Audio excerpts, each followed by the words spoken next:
The year is 480 BC, and a Spartan king named Leonidas stands at a narrow mountain pass called Thermopylae. Watching the largest army ever assembled march toward him, 300 of his best warriors stand beside him, along with about 7,000 Greek allies. They're staring down somewhere between 100,000 to 300,000 Persian soldiers. The exact number lost to history, but the disparity, absolutely terrifying. This is the story of history's most legendary last stand, and it's just the beginning. Leonidas knew this was a suicide mission before he even left Sparta. The oracle at Delphi had prophesied that either Sparta would fall or one of its kings must die. He chose his 300 carefully. Only men with living sons who could carry on their family lines. These weren't just soldiers, they were fathers willingly marching toward certain death, to buy time for Greece to prepare its defenses. When a Persian envoy demanded the Spartans surrender their weapons, Leonidas gave his famous reply /come and take them /.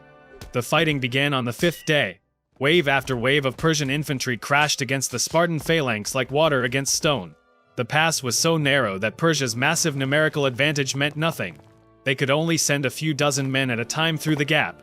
The Spartans, trained since childhood for exactly this kind of brutal, close-quarters combat, absolutely shredded them.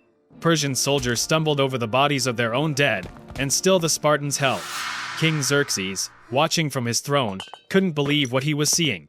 His immortals, the Persian Empire's elite fighting force, 10,000 strong and never before defeated, were sent in to break the Greek line. They failed. These warriors who'd conquered everything from India to Egypt couldn't get past 300 Spartans and their allies in a mountain pass. For 2 full days, the Greeks held, and Persian casualties mounted into the thousands. But here's what most people don't know about Thermopylae. Leonidas didn't lose because he was beaten in combat. A Greek trader named Ephialtes showed the Persians a hidden mountain path that went around the pass. Suddenly, the impenetrable position became a death trap. When Leonidas learned that Persian forces were moving to surround them, he made a choice. He dismissed most of the Greek allies, sending them home to fight another day. The 300 Spartans stayed. So did about 700 Thespians who refused to abandon their allies, and 400 Thebans. On the final day, the remaining Greeks knew exactly how this would end. They fought with a fury that still echoes through history. When their spears shattered, they drew their swords. When their swords broke, they fought with their bare hands and teeth. Leonidas himself fell early in the fighting, and his men formed a circle around his body, determined that the Persians wouldn't desecrate their king. For times the Persians tried to take the body. For times they were driven back. Eventually, the Persians stopped trying to engage them directly. They fell back and just fired arrows until every last defender was dead. When the dust settled, 20,000 Persian soldiers had fallen at Thermopylae. The 300 Spartans and their allies had bought Greece precious time that would ultimately allow them to defeat Persia at the Battle of Salamis, and preserve Western civilization as we know it. Fast forward nearly 2,000 years to 1879 in South Africa.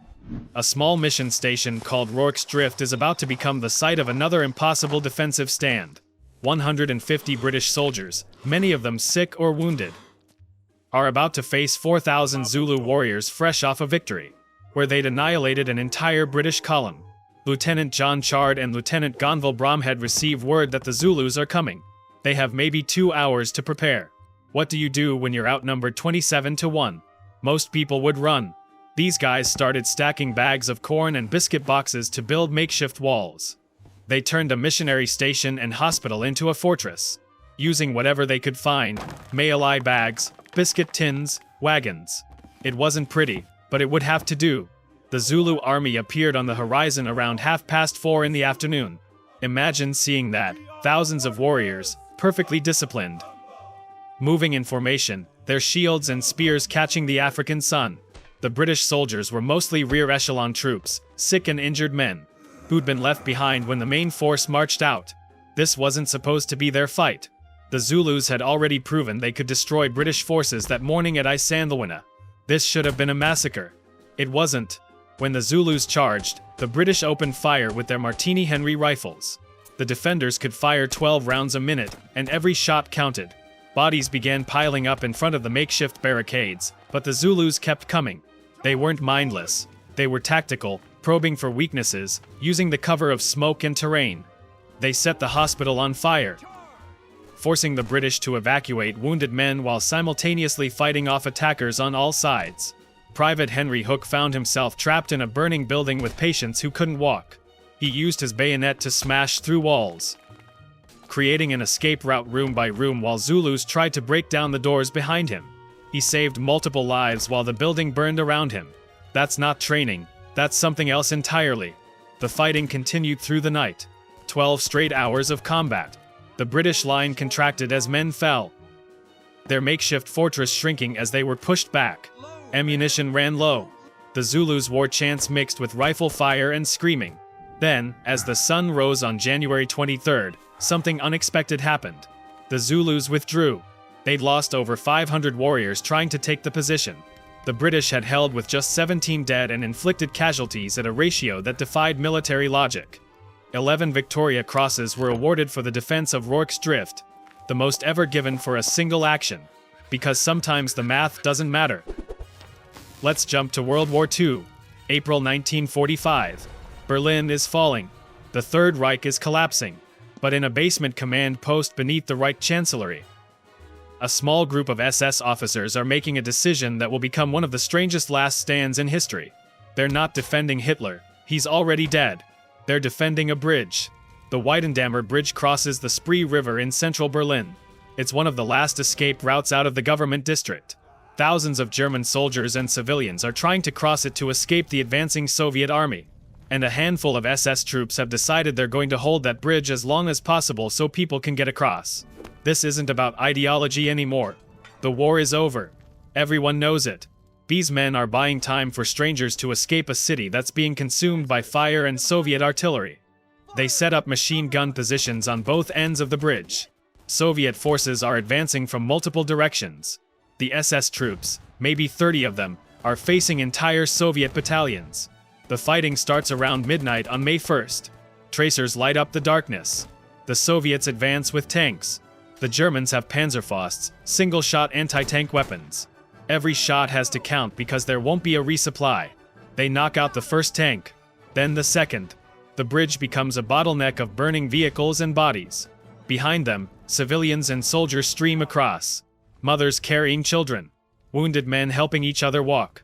The SS troops hold their position for 6 hours. 6 hours of continuous combat against an enemy that could have simply waited them out. But the Soviets want the bridge intact, and they want it now. By dawn, ammunition is gone. The SS troops fix bayonets.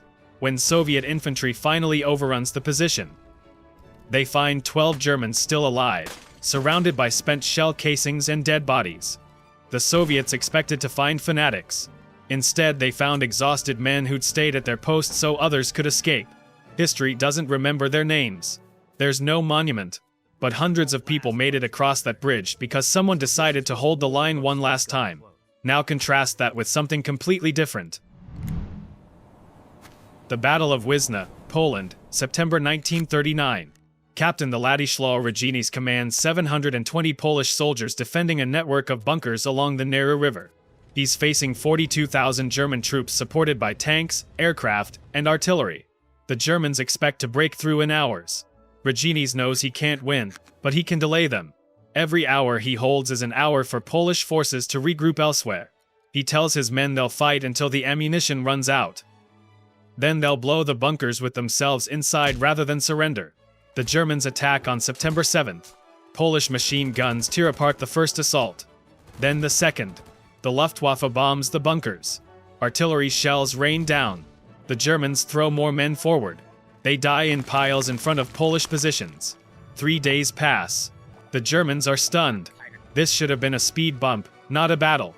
They commit more resources, more tanks, more artillery, more airstrikes. The bunkers are being systematically destroyed, but the Poles keep firing from the rubble. By September 10th, ammunition is nearly gone. Most bunkers are collapsed or burning. Regini's has maybe 40 men still capable of fighting. The Germans launch another assault, and this time they break through. As enemy soldiers close in on his command bunker, Regini's arms the demolition charges. He keeps his promise. The bunker explodes, taking him and the last defenders with it. The Germans finally take Wizna, 3 days behind schedule. They find 720 Polish bodies and over 1,000 of their own dead. Military analysts later called it a tactical masterpiece, holding against 60-1 odds for 72 hours, with fortifications that shouldn't have lasted 72 minutes. But here's what gets me about these stories. These aren't tales of victory. Every single one of these last stands ended with everyone dead or captured.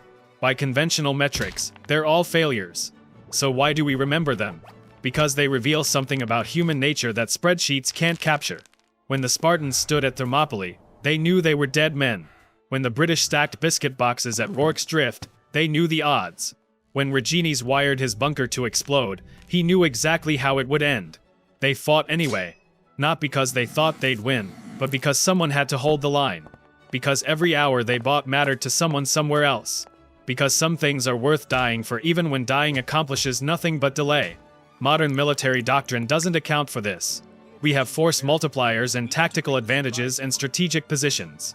We calculate acceptable loss ratios and probability of success. All of that matters right up until you meet people who've decided the math is irrelevant. The Zulus at Rorke's Drift had every tactical advantage. They should have rolled over that position in an hour. But they encountered men who decided that retreat wasn't an option. And that changed everything. Not because the British were better soldiers, but because desperation makes people capable of things that shouldn't be possible. Think about Private Hook smashing through walls in a burning building, while enemy warriors tried to break down doors behind him. That's not in any training manual. That's a man who's decided he's not leaving without the wounded. Consequences be damned. These moments exist outside normal military analysis, because they're driven by something that can't be quantified. Call it honor, duty, stubbornness, insanity. The label doesn't matter. What matters is that when confronted with impossible situations, some people don't calculate odds. They simply refuse to break. The thing about last stands is they're almost never actually the last. The 300 Spartans bought time for Greece to mobilize. The defenders at the Alamo became a rallying cry that turned the tide of a war. The soldiers at Wizna delayed the German advance just long enough for Warsaw to prepare defenses. That held for weeks instead of days.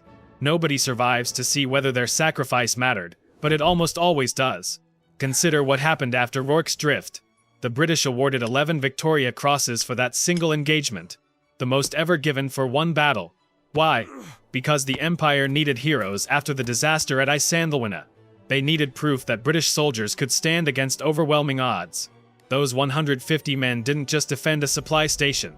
They salvaged national pride and justified continued military presence in the region. Their stand had consequences far beyond that single night. Same with the Alamo. Travis, Bowie, Crockett, they all died. Santa Anna won decisively.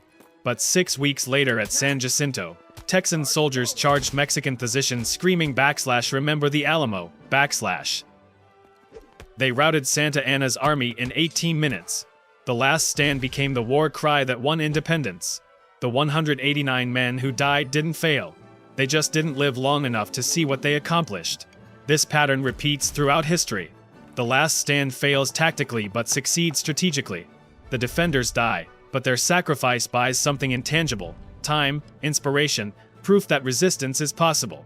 You can't put that in an after-action report, but commanders know it matters.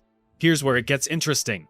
These stories persist because they tap into something deeper than military strategy.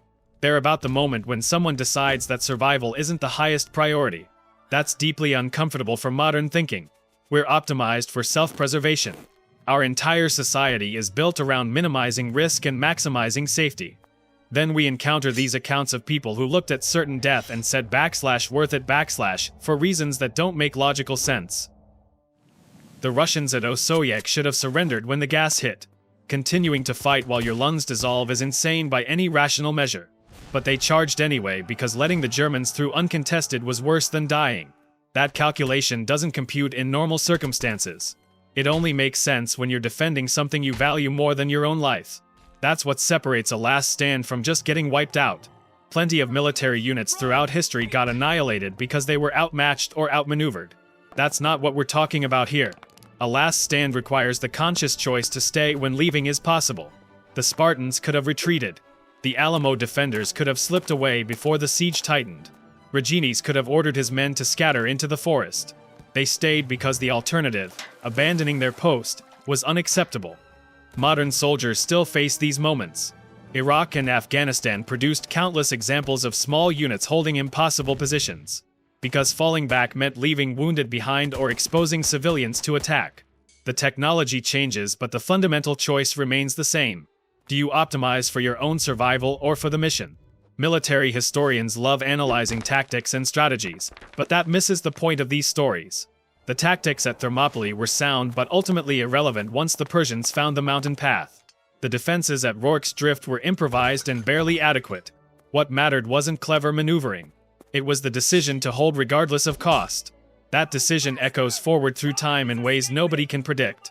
The defense of Wizna is barely known outside Poland, but it demonstrated that blitzkrieg tactics could be blunted by determined defenders in prepared positions. That lesson informed Soviet defensive doctrine and contributed to Germany's eventual failure at Stalingrad.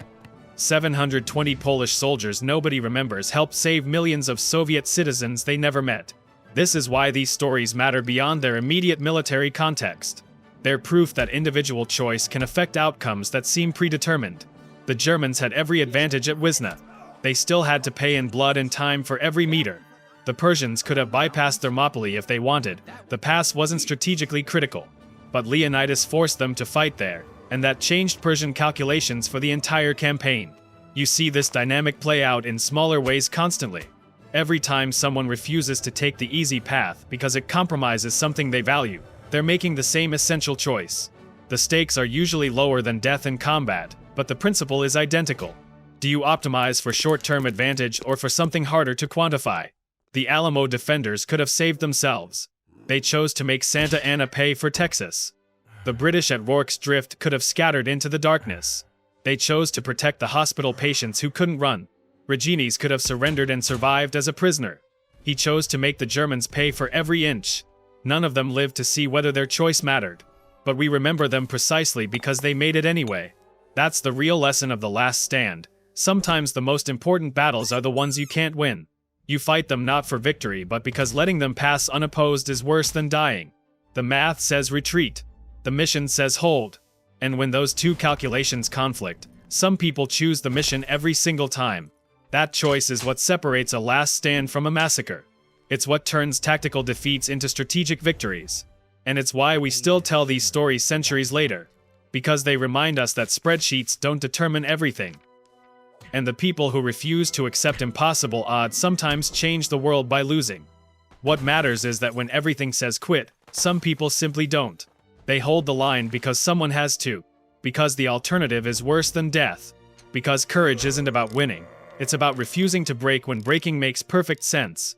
These last stands keep happening because human nature hasn't changed. Put someone in an impossible situation defending something they value. And occasionally they'll do the impossible. Not because they're superhuman.